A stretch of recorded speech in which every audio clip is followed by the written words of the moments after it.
What's going on, everybody? It's your boy Malik at Malik's Water Garden.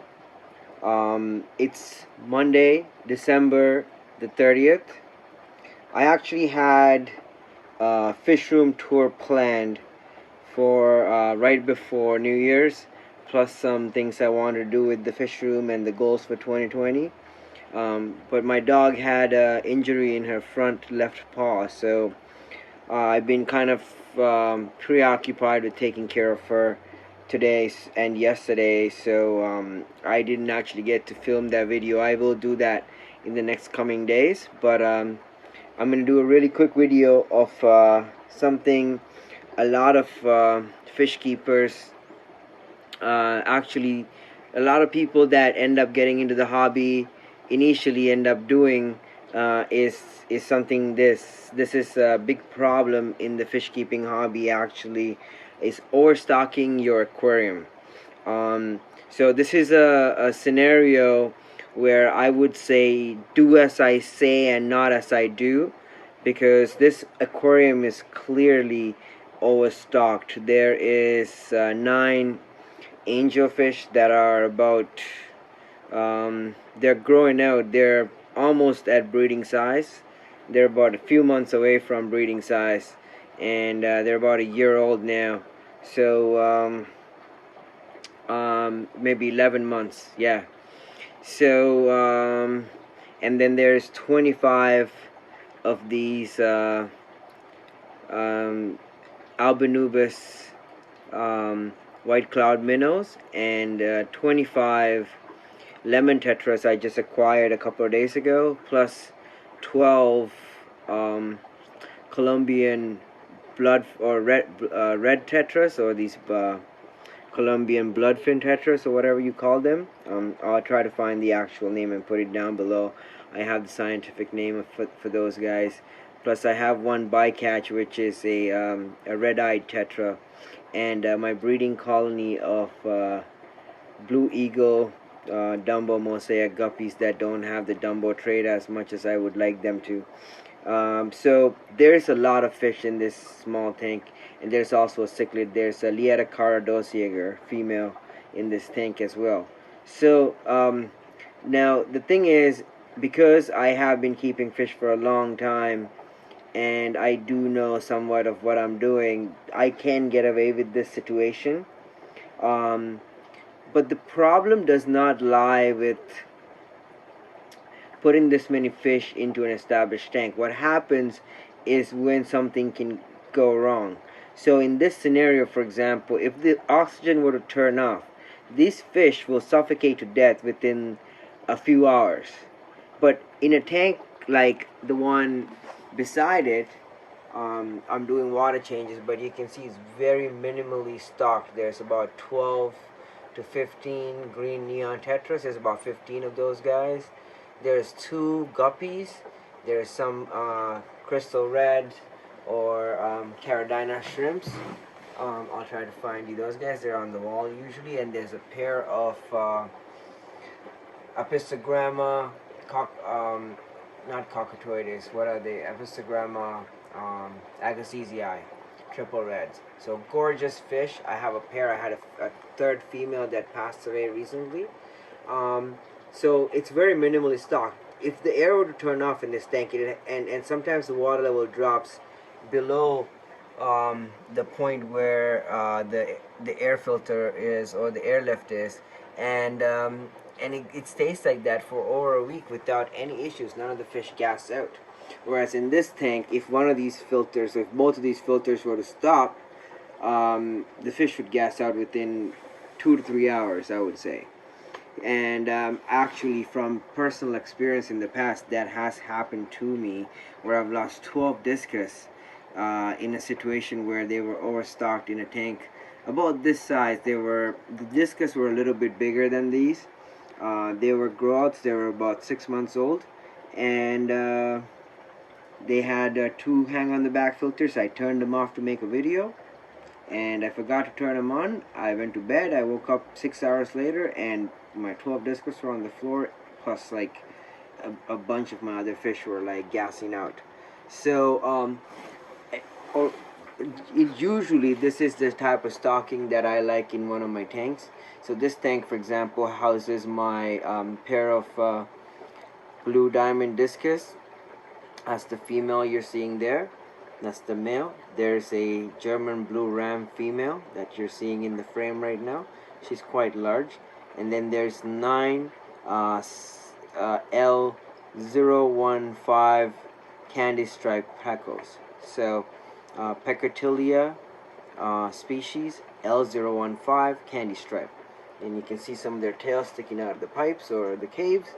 So that's the stocking for this tank. So if I were to take out these 2 discus, I would add like a school of tetras or something to keep as ditherfish, and that's ideally what I would recommend is a stocking level for about a 40-gallon tank, nothing more, because if you were to do something like this, it would be not ideal for your fish. It would be detrimental in the long run. If something were to go wrong, you would run into trouble real fast. Whereas in this tank, if the filters were to shut off, the fish would not gas out within a few hours. I would have a buffer of at least a day, before something were to start going like awry.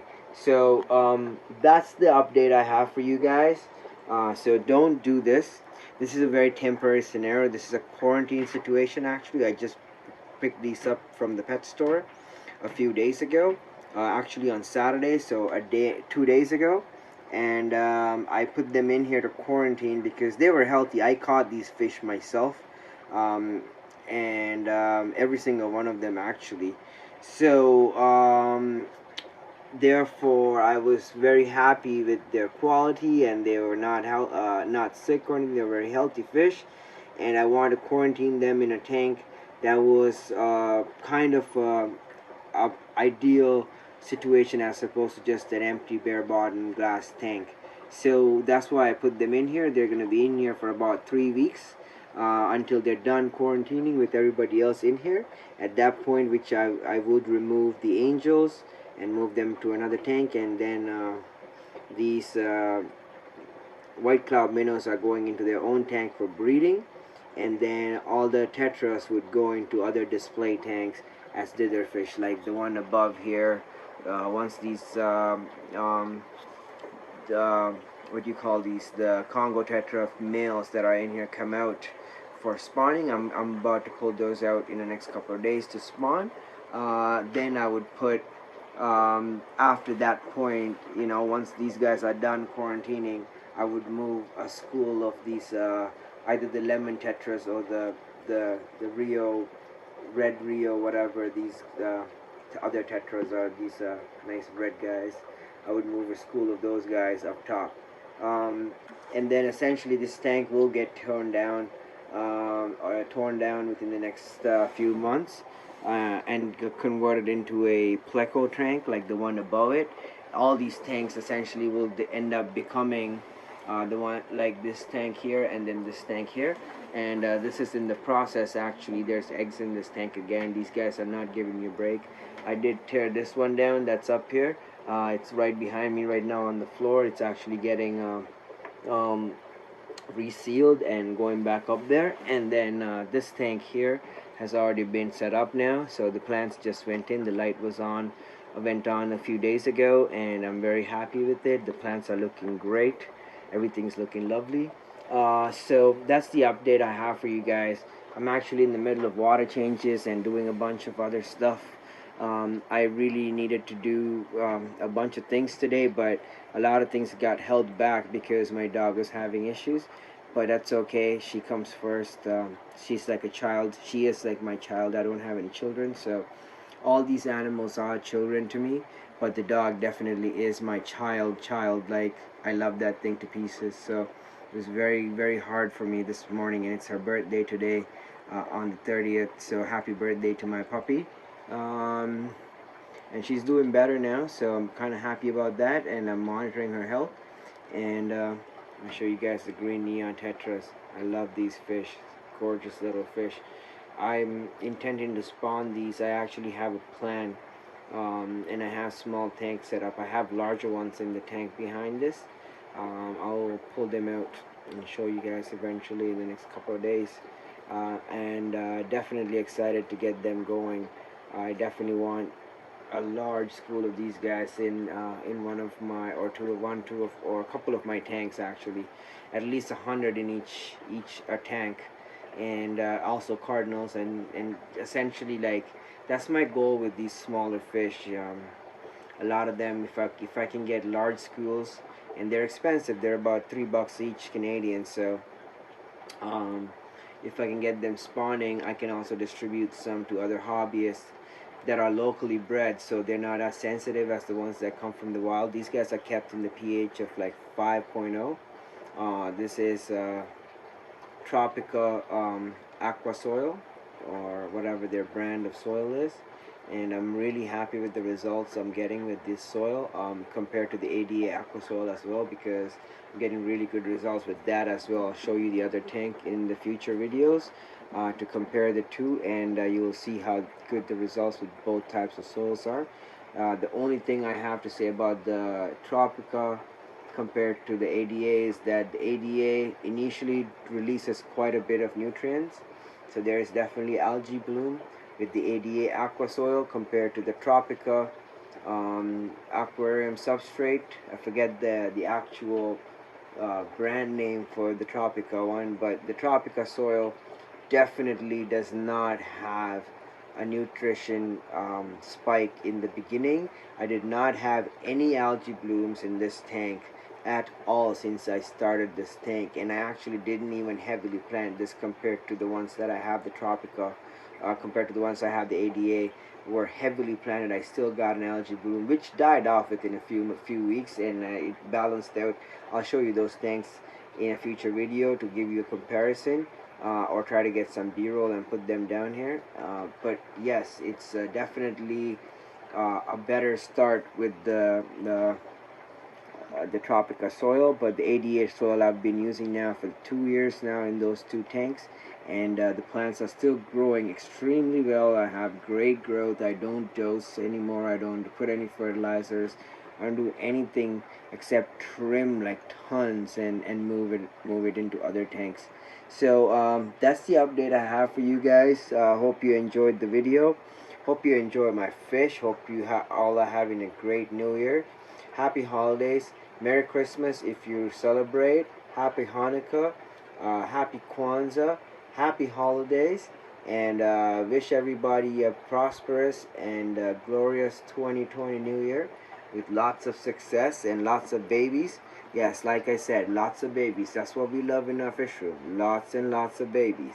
All the fish having babies is great. So, babies are always good for business as well as the future conservation of these animals. That's the core of what we do here. Like these Thinnictis albinubis, or the white club minnows that you're seeing here. These are actually on the ICUN red list. They are a care species. We are keeping them for conservation. These are pure strain. So I want to breed these and distribute some of these to other hobbyists in the area. I love keeping these care species. I have also white celestial pearl daniels, which are CPDs, which are also a care species. I breed them quite a bit. I make good money from those guys, so I'm way more motivated to breed those, but I definitely like to breed these as well because it's a gorgeous fish, and we do not want to lose these animals for habitat loss or whatever, so that eventually if the world governments do become better and they do decide to restore some of the habitats these animals come from, we can reintroduce them back into the wild. So that's at the core of what I do. That's one of the main reasons why I keep a lot of these L-numbered plecos, Congo tetras, all these animals. Most of these are like either threatened or their habitat is being destroyed right now, like these zebra plecos.